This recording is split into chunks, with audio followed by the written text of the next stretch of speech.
What's up, everybody? Dr. Sorr here at the Sorr Spelt, and today we have a very special guest. It is I. It is you. Carnita Asada. Carnita, the roast pork herself. Thank you, baby. Get in. Okay. So, Carnita is a bit of a local celebrity. You think? I think so. Oh, thank you. I think people know who you are. I appreciate that. Yeah. Carnita is a drag queen by night and by day. This is what you get. This is what you get. Carnita is known for her social work and helping the community out, and her kind of cringe comedy, I will call it, maybe? Cringe comedy, sure. I like cringe comedy. Mm-hmm. I was thinking of, like, how do I call the laughter that you... It's cringy. Cringe clown comedy. Yeah. It's a drag queen with a beard, so it's... Yes, yeah. It's different. It's different. It's fun. So today we wanted to do just a little kind of Q&A. Carnita has never had any Botox or any type of neuromodulator before. Never. No, nothing beauty related at all.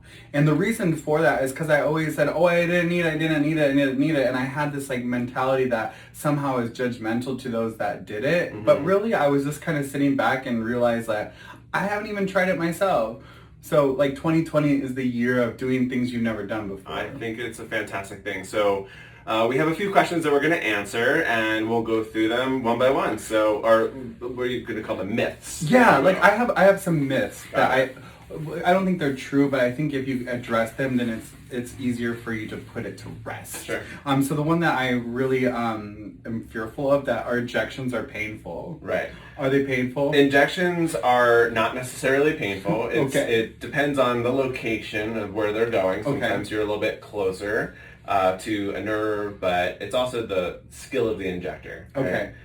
Now, other ways that make it more painful are also things that we want to stay away from. So if you've had alcohol the night before or the day of, that's going to make you more sensitive. Actually. I know nothing. Nothing to do with that. Yeah. So you have to be careful of that. If somebody is currently sick, we don't want to treat them because they're already kind of inflamed and they're not feeling good, so they're going to be more sensitive. Like the flu or just sick in general?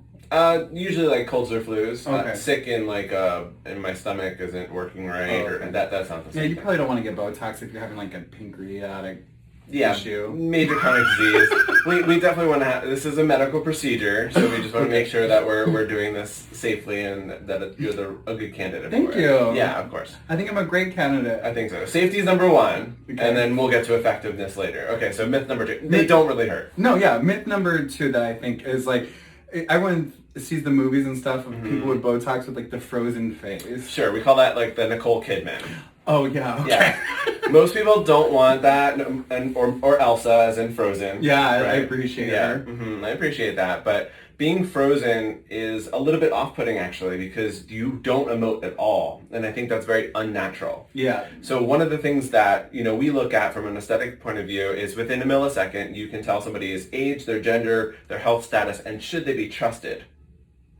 So if you don't make facial expressions appropriately, or if you look angry all the time, I'm not going to trust you. Yeah. So I think it's a really important thing to think of this from, even with doing makeup and painting your face in drag, right. You are creating an illusion with the eye to redirect it into a different form, right? So a lot of women wear makeup, but men don't wear makeup.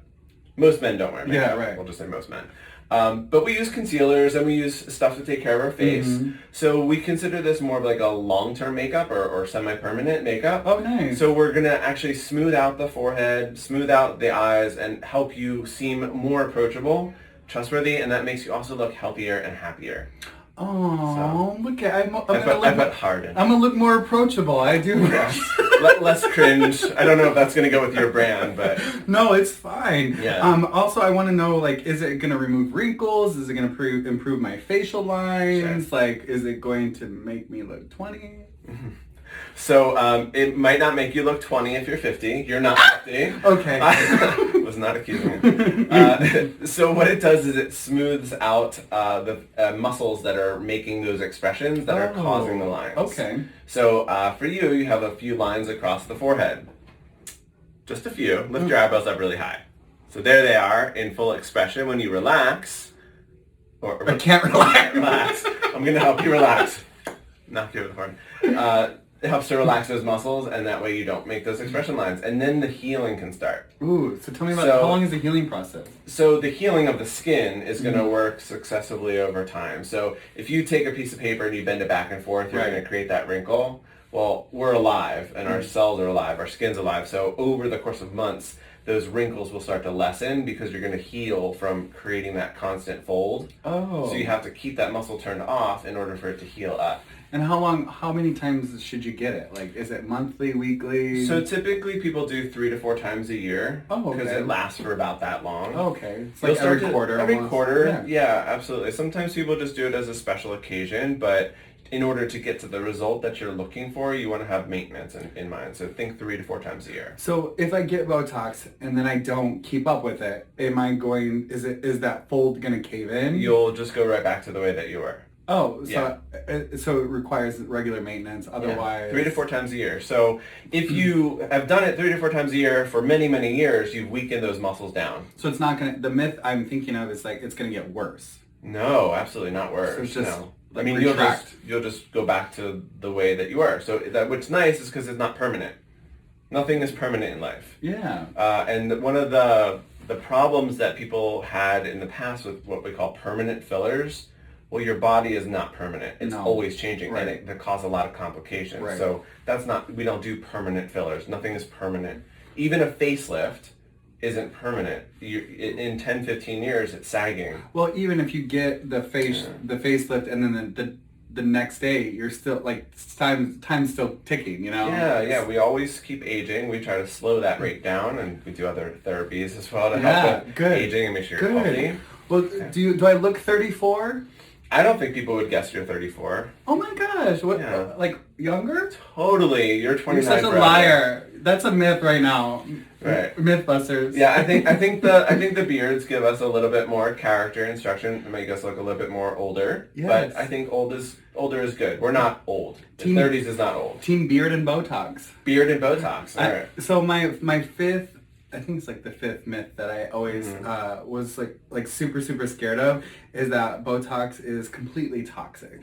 Good. That's a great question. Being a naturopathic doctor, a lot of people are interested in like natural ways of things, and Botox is toxin, and toxins are bad for you. Okay. Totally not the case in this sense. Why? So Botox is like Kleenex, first of all, just as far as terminology goes. So it's all called botulinum toxin. And it is a protein that is produced by bacteria. We now culture it, isolate it, so it's just that protein, right? There's an accessory protein with most of them too. But that protein, all that it does is it goes in between the nerve and the muscle and just tells the nerve not to communicate. It doesn't let the nerve communicate to the muscle. Are there other things that Botox can do besides helping with wrinkles?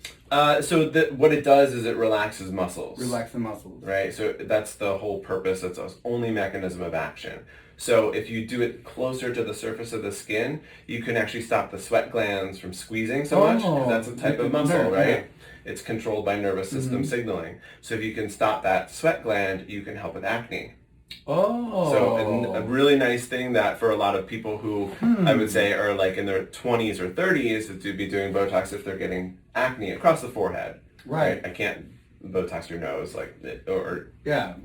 we can go into interesting places, but that's more for muscular. But for the skin on the forehead, where most people have from hair products or sweat, they have those types of breakouts. We can help to control that a little bit, which is really nice.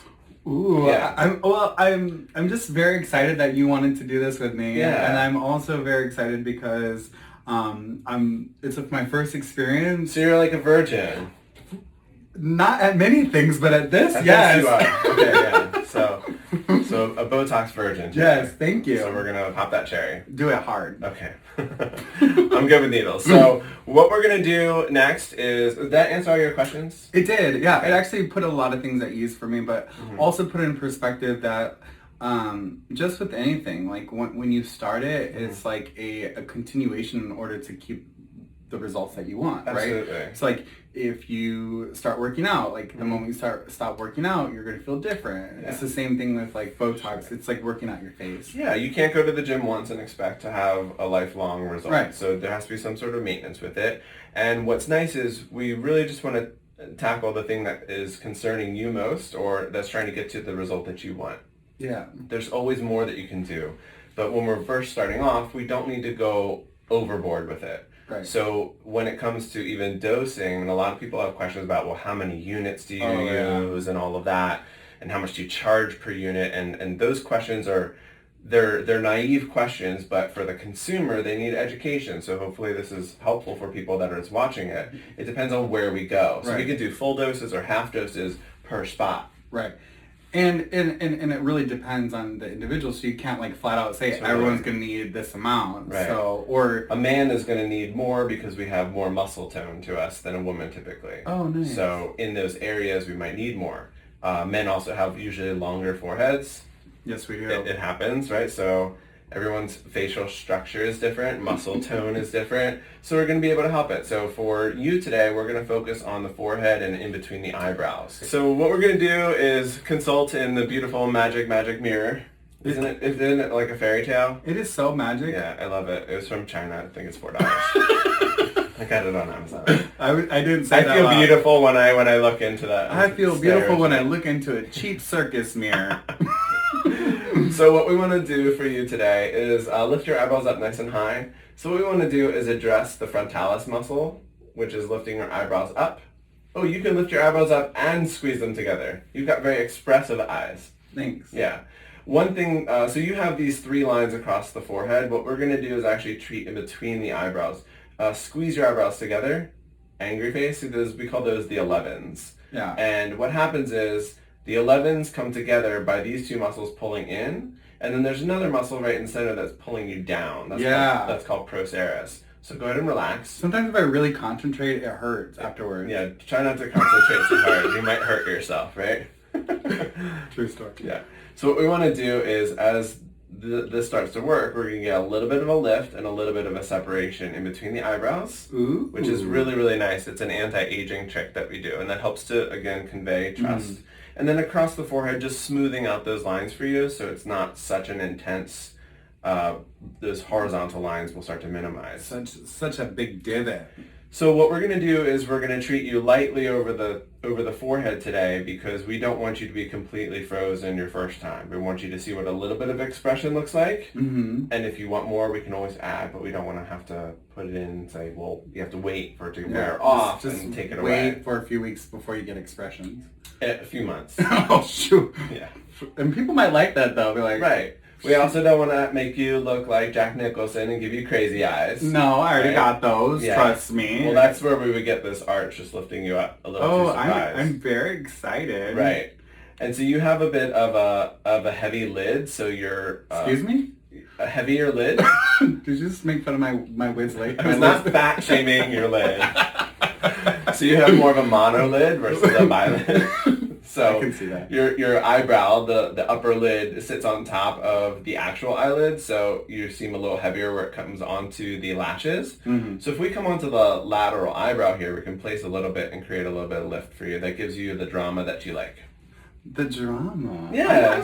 I'm so into this. I had no idea that there was actually like a strategic thing about it. Totally. And what's really nice with aesthetics is it really complements well with what you do in drag and your performance because you're trying to create that illusion in that eye. So it'll actually be nicer.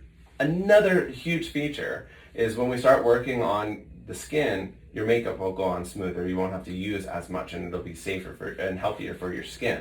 Oh yeah. Yeah, skin benefits. So look at it like that. I'll use less makeup. Use less makeup. You're saving money. It'll look smoother. Thank you. Yeah. I can't wait. So the next time I'm going to put on my faces or to do my mug is next week. Will I be okay to do that? Yeah, absolutely. Okay. So you'll start to notice the results within about 2 days. It'll start and it'll finally finish.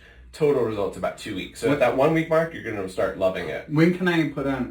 When can people put on makeup after Botox? Just give it like an hour or two. But an hour? Yeah, okay. But 4 to 5 hours. You don't want to work out or sweat, and you don't want to lay flat on your face. Okay. So no exercise today. Tomorrow you're fine. Damn. You're gonna skip out on the gym today? You know, I was trying to get all into Valentine's Day shape. Go give yourself some love at the gym. Exactly. You have to wait till tomorrow. I thought maybe for sure my Valentine would be there. Oh. Sure, he said I'm waiting for you. They don't know I'm going to be there. Now I can't go. I know. Opportunity lost.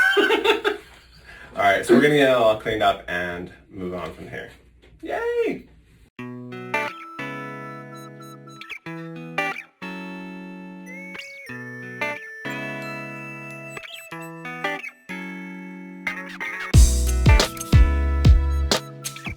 Attention to my eyes that are crying. I can't. This is reaction, it's amazing. So those little tiny dots of red will obviously not be red in about 15 minutes. And the little bit of fluid, water that was there, your body will just drink right out. So you won't even see it in like 15 minutes. Wow, I'm so excited about this. Yep. And you can't even tell. It's pretty good, right? Didn't hurt. It felt like it was tolerable. Yeah, totally tolerable. So I mean, if you have a cat at home and your cat gets angry one day because you try to hold it, it definitely feels worse than that. That's for sure. That's awesome. All right, so we popped your cherry. Congratulations. Yes. Can I come back? You can come back. We'll do follow up in 2 weeks. See how you're doing. Okay. If you love it, great. If you want a little bit more in a couple of different areas, we could just add a few little spots in a couple of different areas just to get you what you want. Yes. Yep.